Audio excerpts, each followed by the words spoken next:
Dear student, मैं हूं आपका राहुल सर और स्वागत करता हूं एक बार फिर से आप लोगों का ईडी एकेडमी के यूट्यूब चैनल पर। बच्चों, हम लोग क्लास 9th के ग्रेविटेशन चैप्टर को इस टाइम पर पढ़ रहे हैं।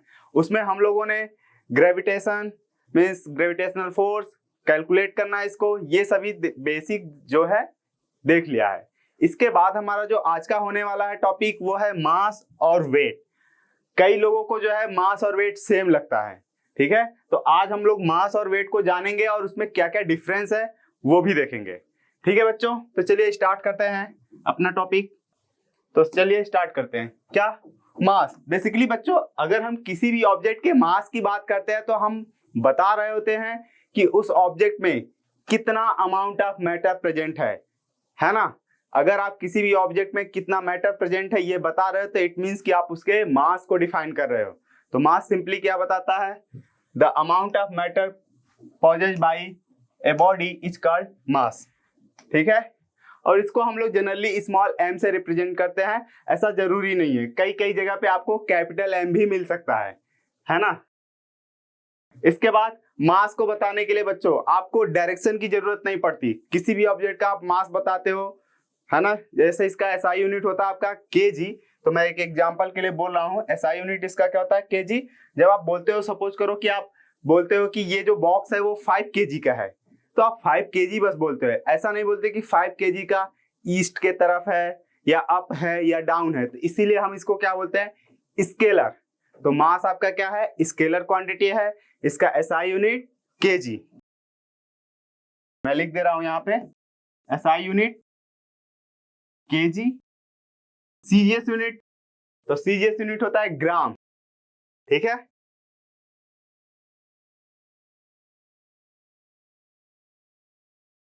और ग्राम को स्मॉल g से रिप्रेजेंट करा जाता है। इसके बाद बात आती है कि जो मास होता है वो किसी भी बॉडी का मींस यूनिवर्स में कहीं पे भी आप चले जाओ उसका मास चेंज नहीं होने वाला। मतलब अगर कोई 5 kg का ऑब्जेक्ट है यहाँ पे, ठीक है, 5 kg का, तो इसका मास आप चाहे अर्थ पे देखो, चाहे मून पे देखो, चाहे मार्स पे जाके देखो, चाहे इस सोलर सिस्टम से बाहर जाके देखो, कहीं पे भी, है ना। इवन अर्थ पे भी अलग अलग जगह अगर आपका मास 5 kg एक जगह है तो इस पूरे यूनिवर्स में उसका मास 5 kg ही होने वाला है। ये प्लेस पे डिपेंड नहीं करता। आप ऐसे सोचो ना, क्या अगर कोई ऑब्जेक्ट को आप एक जगह से दूसरे जगह ले जाओगे तो उसके अंदर का कंटेंट जो मैटर होगा वो चेंज हो जाएगा? क्या अमाउंट ऑफ मैटर चेंज हो जाएगा? नहीं ना। तो फिर अमाउंट ऑफ मैटर उस बॉडी के अंदर का चेंज नहीं होगा, तो इट मीन्स कि उसका मास चेंज नहीं होने वाला, ठीक है बच्चों। फिर बात आती है कि मेजरमेंट ऑफ मास। तो मेजरमेंट ऑफ मास को मेजर करने के लिए हम लोग जनरली बीम बैलेंस का यूज करते हैं। अब ये बीम बैलेंस क्या होता है? तो बच्चों आप लोग सब्जी खरीदने गए होगे तो वहां पे जो है जो सब्जी वाले भैया होते हैं तो आप देखे होगे एक साइड वहां पे बाट रखते हैं मीन्स 1 kg 2 kg का, और एक साइड आपके जो सब्जी ले रहे होते हैं तो वो कंपेयर कर रहे होते हैं कि एक नोन मास का एक अननोन मास के साथ कंपेयर करके फिर उस अननोन मास का वैल्यू कैलकुलेट करते हैं वो, ठीक है। तो उसी को हम लोग क्या बोलते हैं? Beam balance. ये जो आपका रहता है दोनों साइड अप एंड डाउन वाला, ठीक है। तो आई होप आपको मास क्लियर हो गया होगा। इसके बाद बात कर लेते हैं बच्चों वेट। वेट क्या होता है? तो मास kg, है ना। वेट बच्चों बेसिकली जो अर्थ है किसी भी ऑब्जेक्ट को जिस ग्रेविटेशनल पुल से खींच रही होती है अपने सेंटर की ओर, उसी फोर्स को हम लोग क्या बोलते हैं? वेट ऑफ द ऑब्जेक्ट, ठीक है। मतलब कि अगर आपका वेट की बात करें मैं, तो आपको जो है अर्थ कितने फोर्स से अपने सेंटर की ओर खींच रही है, इसी को हम लोग क्या बोलते हैं? वेट ऑफ द ऑब्जेक्ट, ठीक है। आई होप आपको क्लियर हो गया होगा। हाँ, या फिर आप सिंपल लैंग्वेज में बोल सकते हो कि आप धरती पे कितना बोझ हो, है ना। आपका बोझ धरती पे कितना है, वही आपका बोझ ही क्या है? आपका वेट, ठीक है। तो यहाँ पे आप डिफाइन कर सकते हैं the force with which a body attracted towards is the centre of the earth, है ना। और इसको हम लोग कैपिटल W से रिप्रेजेंट करते हैं बच्चों, है ना, कैपिटल W से। और जो है ये एक वेक्टर क्वांटिटी है। क्यों? क्योंकि मैंने बताया कि जो ग्रेविटेशनल पुल है अर्थ का वो हमेशा सेंटर की तरफ होता है अर्थ के। इसी तरीके से बच्चों अगर आप किसी दूसरे प्लेनेट पे जाओगे तो वहां पे भी आपका वेट होगा, वो प्लेनेट भी आपको किसी एक फोर्स से पुल करेगा, तो वो भी अपने सेंटर की ओर पुल करेगा, ठीक है। तो वहां पे भी आपका एक फिक्स डायरेक्शन होगा वेट का। तो इसीलिए आप वेट जब भी बताते हो तो इट मीन्स कि आप वहां पे डायरेक्शन ऐड करते हो। और जनरली अर्थ के लिए अगर हम बात करें तो हम बात करते हैं किधर, सेंटर ऑफ अर्थ के तरफ, ठीक है। तो इसीलिए ये क्या है, आपका वेक्टर क्वांटिटी है ना। फिर कह रहा है इट्स एसआई यूनिट। तो मैंने बताया बच्चों की वेट क्या है, जिस फोर्स से अर्थ अट्रैक्ट करती है, तो फोर्स से ना, तो फोर्स की एसआई यूनिट क्या होती है, न्यूटन सर, बिल्कुल। तो न्यूटन, इसके एसआई यूनिट क्या होते हैं, न्यूटन, और हम इसको कैपिटल एन से रिप्रेजेंट करते हैं, है ना। सीजीएस यूनिट की बात करें तो डायन बोल सकते हैं अपन, हम लोगों ने पढ़ रखा है फोर्स की सीजीएस यूनिट न्यूटन, फोर्स की एसआई यूनिट न्यूटन और सीजीएस यूनिट डायन, ओके। फिर बात आती है कि क्या वेट चेंज होता है क्या। हाँ, पहले हम वेट के लिए फॉर्मूला देख लेते हैं, तो अपने आप को खुद ही क्लियर हो जाएगा कि कैसे चेंज होगा वेट, ओके। तो मान लेते हैं कि अपने पास कोई एक स्मॉल एम का ऑब्जेक्ट है, क्या, कोई अपने पास स्मॉल एम का ऑब्जेक्ट है, यहाँ पे रखा है ना। अब इसका वेट की अगर हम बात करें तो वेट जो होता है mass of object into acceleration due to gravity at that point, जहां पे ऑब्जेक्ट आपका प्लेस किया गया है उस जगह पे acceleration due to gravity small g की वैल्यू, तो W equal M into g आपका क्या हो गया, वेट का फॉर्मूला हो गया। अब आप बताओ बच्चों, मास तो किसी भी ऑब्जेक्ट का, मैंने बताया कि इस यूनिवर्स में हर जगह मास ऑफ ऑब्जेक्ट क्या होने वाला है, सेम होने वाला है, लेकिन क्या जी सेम होने वाला है क्या, नहीं। एक्सीलरेशन ड्यू टू ग्रेविटी बच्चों अर्थ पे भी अलग अलग जगह अलग अलग होता है, इवन आप हाइट पे जैसे जैसे जाते हो तो भी स्मॉल जी की वैल्यू कम होती है, जैसे जैसे अर्थ के अंदर जाते हो तो भी स्मॉल जी की वैल्यू कम होती है, और अर्थ के सेंटर पे जाके क्या हो जाता है, जीरो। तो इसीलिए अपन बोल सकते हैं कि जो ऑब्जेक्ट है अगर वो अर्थ के सेंटर पे पहुंच जाए समहाउ, तो वहां पे स्मॉल जी की वैल्यू जीरो और स्मॉल जी की वैल्यू जीरो होगा। तो आप इसी इक्वेशन के हेल्प से देखो ना, m इंटू जीरो क्या हो जाएगा, तो वेट ऑफ द ऑब्जेक्ट क्या हो जाएगा, 0 न्यूटन, कहां पे, at the centre of earth. Clear है, आई होप आपको क्लियर होगा। इसके बाद अपन बात करें बच्चों कि स्मॉल जी की वैल्यू जो है दूसरे प्लेनेट पे, तो मैंने बताया था एक्सीलरेशन ड्यू टू ग्रेविटी का फॉर्मूला स्मॉल जी की, क्या कि किसी भी प्लेनेट पे आपको स्मॉल जी की वैल्यू निकालना है, तो इसके लिए formula G mass of planet upon में रेडियस ऑफ प्लेनेट का स्क्वायर। तो अब आप बताओ, जी तो आपका बच्चों सेम होता है, बाकी मास ऑफ प्लेनेट और रेडियस ऑफ प्लेनेट अलग अलग प्लेनेट का अलग अलग होगा, तो स्मॉल जी की भी वैल्यू हर एक प्लेनेट पे अलग अलग आने वाला है। तो इट मींस कि जो वेट ऑफ द ऑब्जेक्ट है बच्चों अलग अलग प्लेनेट पे अलग अलग होने वाला है। एग्जाम्पल के लिए अगर अपन बात करें तो वेट ऑफ द ऑब्जेक्ट यहाँ पे जितना है ना, उसका 1/6 हो जाता है कहाँ पे, मून पे। ऐसा क्यों होता है सर, तो आइए एक कैलकुलेशन से देख लेते हैं। चलिए बच्चों देखिए, हमारे पास एक ऑब्जेक्ट है, मान लेते हैं वही 5 kg का, है ना, 5 kg का एक ऑब्जेक्ट है। तो अपन अब बात कर ले कि अर्थ पे क्या होने वाला है और मून पे क्या होने वाला है।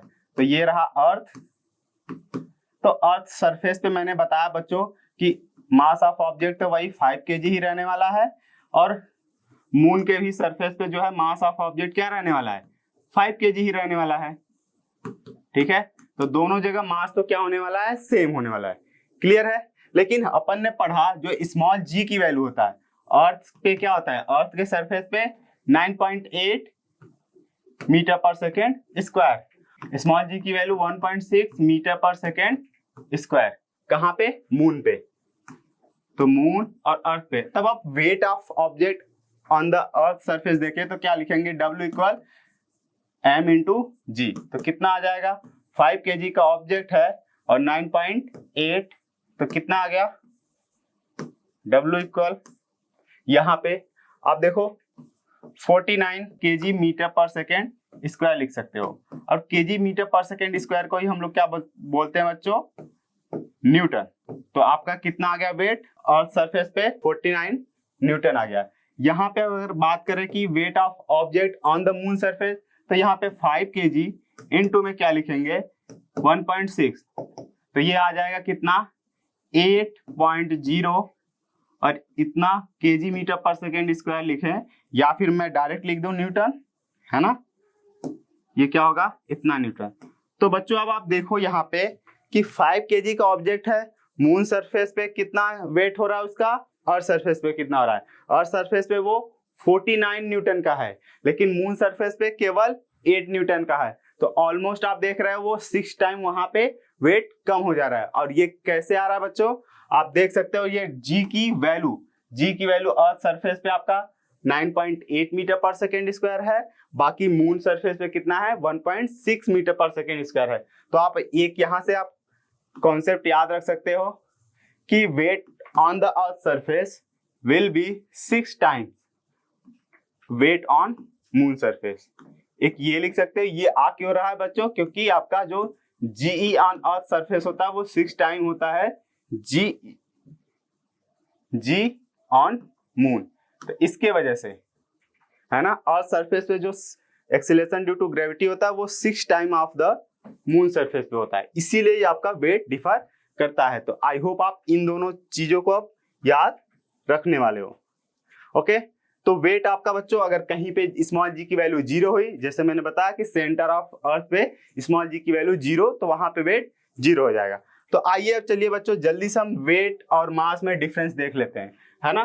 तो वेट और मास में डिफरेंस पहला मैंने बता रखा है बच्चों, मास क्या होता है, मास आपका बताता है amount of matter present in a body, और वेट क्या होता है कि जिस फोर्स से अर्थ उस ऑब्जेक्ट को पुल कर रही होती है। ओके, मास आपका स्केलर क्वांटिटी है, वेट आपका वेक्टर क्वांटिटी है, मैंने बताया। फिर आपका मास का एसआई यूनिट केजी होता है, वेट का एसआई यूनिट न्यूटन होता है। फिर आप दूसरा सीजीएस यूनिट की बात करना चाहें तो वो भी कर सकते हैं कि मास का सीजीएस यूनिट ग्राम होता है, वेट का सीजीएस यूनिट डैन होता है। ओके, फिर आपका जो मास ऑफ द ऑब्जेक्ट मैंने बताया बच्चों, इस यूनिवर्स में हर एक जगह क्या होने वाला है, सेम, वो वेरी नहीं करता, लेकिन वेट आपका वेरी करता है। क्यों करता है, क्योंकि स्मॉल जी की वैल्यू हर जगह पे वेरी करती है। ओके, फिर कह रहा है कि मास कभी भी 0 नहीं हो सकता। हाँ, कोई भी ऑब्जेक्ट है, कोई भी पार्टिकल है, तो उसका कुछ न कुछ मास होता ही होता है। इवन आप एयर का भी आपका क्या, थोड़ा सा मास होता है, ठीक है। आप मास ऑफ ऑब्जेक्ट 0 नहीं बोल सकते, ठीक है, लेकिन आपका वेट क्या हो सकता है बच्चों, 0 हो सकता है ना। मैंने बताया आपको कि अर्थ के सेंटर पे भी 0 हो सकता है ना। बाकी आपका एक हम लोगों ने वेटलेसनेस का नाम सुना हो अगर, तो किसी सैटेलाइट के अंदर अगर हम बैठे रहते हैं तो उसके अंदर भी आपका क्या होता है, वेट 0 होता है। या किसी भी ऑब्जेक्ट को हम जब फ्री फॉल करते हैं, ऐसे जब मैंने छोड़ा इसको, तो ये जितने देर तक गिर रहा होता है फ्री फॉल, है ना, उतने देर तक के लिए इसको अपना वेट 0 महसूस होगा, ठीक है। बाकी फिर बच्चों mass is measured by beam balance, मैंने बताया कि मास जो होता है आपका वो बीम बैलेंस, दोनों साइड वाला जो तराजू होता है उससे मेजर किया जाता है। बाकी वेट को हम लोग स्प्रिंग बैलेंस से मेजर कर सकते हैं। स्प्रिंग बैलेंस बच्चों आप देखोगे एक स्प्रिंग लगा होता है, इसमें फिर आप ऑब्जेक्ट को हैंग कर देते हो, फिर वो स्प्रिंग खींच के आप वहां पे रीडिंग पढ़ते हो, तो आप उसी को स्प्रिंग बैलेंस बोलते हो, तो वो वेट बताता है। आई होप आपको मास और वेट में डिफरेंस अब क्लियर हो गया होगा, है ना बच्चों। आप लोग जो घर पे, है ना, यूनिट अपन यूज करते हैं वो सबसे ज्यादा, यहाँ पे मैंने बच्चों आपको ये बता रखा है, अभी बता दिया कि जो वेट ऑन मून होता है वो 1/6 of the weight on earth होता है। अब सबसे इंपॉर्टेंट बच्चों, KG weight, unit of force. जो बच्चों हम लोग जनरल लाइफ में, है ना, अगर हम जैसे सब्जी खरीदने गए तो मान लो 1 किलो हम लोग पोटैटो खरीद कर लाए, तो वहां पे वो हम लोग 1 किलो पोटैटो वो मास मेजर करते हैं कि वेट, तो कई लोगों को कंफ्यूजन होता है कि मास, कई लोगों को लगता है कि वेट मेजर किए। तो मैं बता रहा हूं बच्चों, हम लोग वहां पे वेट ही मेजर करते हैं, है ना, क्योंकि आप अर्थ पे ही मेजर कर रहे हो हर एक ऑब्जेक्ट को, तो वेट तो लग ही रहा है ना, तो वेट मेजर करते हैं। लेकिन जो हम यूनिट बोलते हैं, केवल केजी बोलते हैं, वो गलत होता है। हम लोगों को क्या बोलना चाहिए, 1 केजी वेट, क्या 1 केजी वेट। या जैसे अपन अपनी वेट की बात करते हैं तो हम लोग बोलते हैं कि मैं 50 केजी का हूं, तो 50 केजी बोलना गलत है, 50 केजी वेट बोलना सही है, ठीक है। तो 50 केजी वेट आपका यूनिट ऑफ वेट है। केवल 50 केजी बोल रहे हो तो बस आप अमाउंट ऑफ मैटर बता रहे हो, इट मींस कि आप मास को बता रहे हो, ठीक है। तो वो आपका जो तराजू वगैरह होता है वो इस तरीके से कैलिब्रेट किया रहता है ना, कि वो हमेशा जो रीडिंग है आपका वो वेट तो मेजर करता है लेकिन वो जी से डिवाइड करके आपको रीडिंग देता है, ठीक है। तो वहां से आपका वो जितना आता है वो केजी वेट में आपका आता है आंसर। तो अपन बोल सकते हैं कि केजी वेट भी आपका यूनिट ऑफ फोर्स है। तो अब हम निकाल ले कि 1 केजी वेट में कितने न्यूटन होते हैं वो देख लें, है ना क्या। तो कोई भी 1 केजी का जो ऑब्जेक्ट है बच्चों, ठीक है, उसका जितना वेट होता है अगर हम उसको न्यूटन में कन्वर्ट कर ले वही आपका 1 केजी वेट बोला जाता है। तो अपने को पता है W इक्वल m इंटू जी। मैंने बोला कितने केजी के लिए, 1 केजी के लिए। तो मास कितना रखना है बच्चों अपने को, 1 केजी, है ना। और जी की वैल्यू क्या होगा, 9.8 मीटर पर सेकेंड स्क्वायर। तो ये हो गया इतना केजी मीटर पर सेकेंड स्क्वायर। और इसी को हम लोग क्या बोलते हैं, 9.8 न्यूटन, है ना। और ये आपका क्या है, 1 केजी वेट। तो 1 केजी वेट आपका बच्चों आ गया 9.8 न्यूटन के बराबर। तो अब आपको आई होप क्लियर हो जाएगा क्या कि 1 केजी वेट आपका 9.8 न्यूटन के बराबर, या अप्रोक्सीमेट आप कर सकते हो इजी कैलकुलेशन के लिए 10 न्यूटन। तो आप ऐसे बोलो कि जब आप किसी 1 केजी ऑब्जेक्ट को उठाते हो तो आपको 10 न्यूटन का फोर्स लगाना पड़ता है। कितना, 1 केजी वेट को आप अगर पकड़े हुए हो अपने हाथ में तो कितना फोर्स लगाना पड़ेगा आपको ऊपर की तरफ, 10 न्यूटन का, ठीक है। या फिर आप बोल सकते हैं कि 1 केजी वेट के बराबर, है ना। केवल केजी बोल रहे हैं तो वो मास, केजी वेट बोल रहे हैं तब आप वो वेट बता रहे हो, ठीक है। तो केजी वेट बोलो या फिर न्यूटन बोलो, है ना। तो अपन ऐसे बोल सकते हैं कि सपोज करो बच्चों कोई एक पर्सन है जिसका वेट आपका 50 केजी, आप बोलते हो क्या, 50 केजी वेट। एक एग्जांपल के लिए हम लोग केजी वेट को चलिए न्यूटन में बदलते हैं, देखते हैं कितना आता है, ठीक है। आपका वेट ऑफ ए पर्सन दिया है कितना, 50 केजी वेट। तो अब इसको अपन न्यूटन में बदल लें, है ना। किसमें, तो वेट आपको बताइए इन न्यूटन, न्यूटन में कितना होगा। तो मैंने बताया बच्चों कि आपका मीन्स यहाँ पे अगर 1 केजी वेट को आप न्यूटन में बदलोगे तो अप्रॉक्स 10 न्यूटन आएगा। तो मैं इजी कैलकुलेशन के लिए 10 ले रहा हूँ। तो मैंने बताया बच्चों आप लोगों को कि 9.8 बोलो या फिर 10 न्यूटन बोलो, है ना। 9.8 या 10 न्यूटन ले सकते हैं अपन इजी कैलकुलेशन के लिए। कितने, 1 केजी वेट के बराबर। तो 1 केजी वेट आपका लगभग 10 न्यूटन के बराबर है। तो मैं वहां पे रख दूं तो W इक्वल टू 50 इंटू में 10, इतना आ गया न्यूटन। तो ये कितना हो गया, 500 न्यूटन के बराबर। कितना, 50 केजी वेट, है ना, किसी भी पर्सन का है। तो आप अगर उसको न्यूटन में कन्वर्ट करोगे तो आपको क्या करना पड़ेगा, 10 से मल्टीप्लाई करना पड़ेगा, या एग्जैक्ट कैलकुलेशन के लिए 9.8 से मल्टीप्लाई करना पड़ेगा। और वो कितना आ रहा है आपका, 500 न्यूटन के बराबर। तो कोई भी पर्सन अपना वेट बताए तो या तो ये बोले कि 50 केजी वेट का हूं या बोले 500 न्यूटन का हूं, ठीक है। अगर केवल 50 केजी बोल रहे हो तो आप इट मीन्स की मास को डिफाइन कर रहे हो, ना कि वेट को, वो गलत है। आई होप आपको बच्चों मास और वेट में आप डिफरेंस जो है पता चल गया होगा। तो आई होप आपको जो वीडियो है आज का जरूर पसंद आएगा। तो आप इसे लाइक करो, चैनल को सब्सक्राइब करो और अपने दोस्तों के साथ शेयर जरूर करो। मिलते हैं नेक्स्ट वीडियो में, तब तक के लिए thank you so much and keep learning with ED academy.